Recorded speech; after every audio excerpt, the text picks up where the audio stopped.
रामायण कथा में भगवान राम और माता सीता के जीवन के बारे में उल्लेखित है।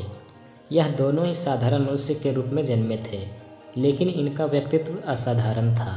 यहाँ पर हम आपसे सीता के स्वयंवर की कथा कहने जा रहे हैं कि कैसे नियति भगवान राम एवं सीता को मिलाते हैं और भगवान राम सीता मैया को क्या वचन देते हैं। सीता मैया राजा जनक की पुत्री थी।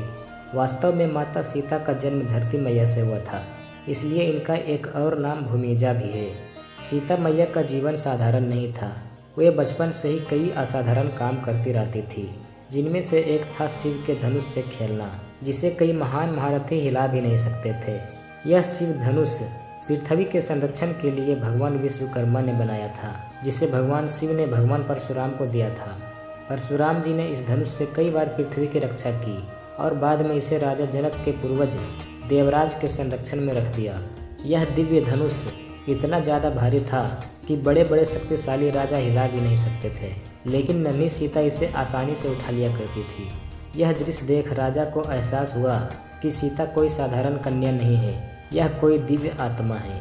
इसलिए उन्होंने बाल्यकाल में ही निश्चय कर लिया कि वे सीता का विवाह किसी साधारण मनुष्य से नहीं करेंगे, लेकिन वे सीता के लिए दिव्य पुरुष को कैसे खोजें, यह सवाल उन्हें अक्सर सताता था।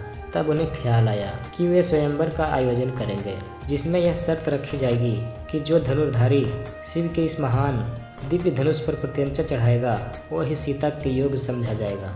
शर्त के अनुसार सभी राज्यों के राजाओं को स्वयंवर का आमंत्रण दे दिया गया। यह निमंत्रण अयोध्या भी जाता है, लेकिन अयोध्या के राजकुमार राम गुरु वशिष्ठ के साथ वन में रहते हैं और वहीं से एक सभा दर्शक के तौर पर स्वयंवर का हिस्सा बनते हैं।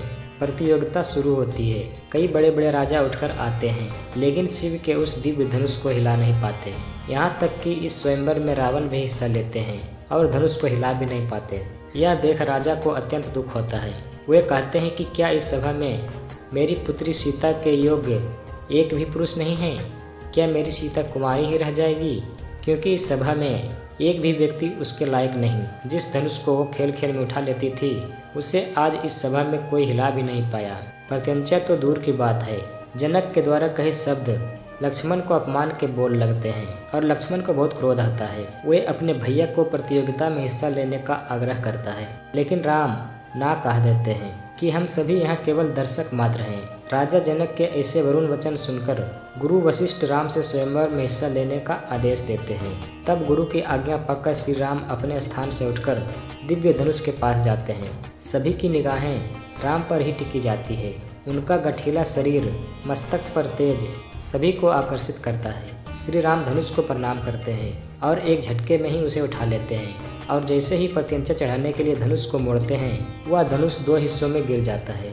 इस प्रकार शर्त पूरी होती है और सभी तरफ से फूलों की वर्षा होने लगती है। देवी देवता भी आकाश से राम पर फूलों की वर्षा करते हैं। सीता जी श्री राम के गले में वरमाला डालकर उनका वरण करती है और मिथिला में जश्न का आरंभ होता है। लेकिन धनुष के टूटने का आभास जैसे ही भगवान परशुराम को होता है, वे क्रोध से भर जाते हैं और मिथिला की उस सभा में आ पहुंचते हैं। उनके क्रोध से धरती कंपित होने लगती है, लेकिन जैसे श्री राम ने भगवान परशुराम का चरण स्पर्श कर क्षमा मांगते हैं, भगवान परशुराम समझ जाते हैं कि वास्तव में राम एक साधारण मनुष्य नहीं, अपितु भगवान विष्णु का अवतार है। तब वे अपने क्रोध को खत्म कर सिया राम को आशीर्वाद देते हैं।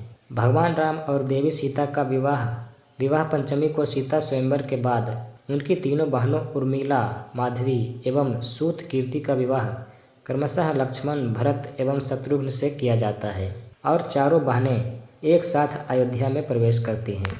श्री राम से विवाह के बाद पहली रात में जब देवी सीता दुखी होकर बैठी हुई थी, तब भगवान उनसे इस दुख का कारण पूछते हैं। तब सीता जी कहती हैं, प्रभु आप तो राजकुमार हैं और राजकुमार की कई पत्नियां होती हैं, आपकी भी होंगी और तब आप मुझे भूल जाएंगे। तब श्री राम अपनी पत्नी सीता को वचन देते हैं कि वे कभी दूसरा विवाह नहीं करेंगे, सदैव अपनी एक पत्नी के साथ ही जीवन व्यतीत करेंगे। श्री राम अपनी पत्नी सीता को विवाह की पहली रात यह वचन देते हैं, जिसे सुनकर माता सीता स्तब्ध रह जाती है। भगवान श्री राम अपने इस वचन का आजीवन निर्वाह करते हैं। जब किन्हीं कारणों से सीता और राम का विच्छेद हो जाता है, तब भी मर्यादा पुरुषोत्तम राम अपने वचन का पालन करते हैं और दूसरा विवाह नहीं करते। इस प्रकार भगवान राम और देवी सीता मर्यादा का एक नया इतिहास रचते हैं और अपने जीवन से मनुष्य जाति को पति पत्नी के धर्म का बोध कराते हैं। इस तरह यह पौराणिक कथाएं मनुष्य को धर्म आधार बताती हैं एवं सही गलत का बोध कराती हैं। यह थी माता सीता के स्वयंवर की कथा, जिसके बाद उनके जीवन का नया संघर्ष प्रारंभ होता है और वे दोनों विकट से विकट स्थिति में एक दूसरे का साथ देते हैं और मनुष्य जाति को पति पत्नी का धर्म सिखाते हैं।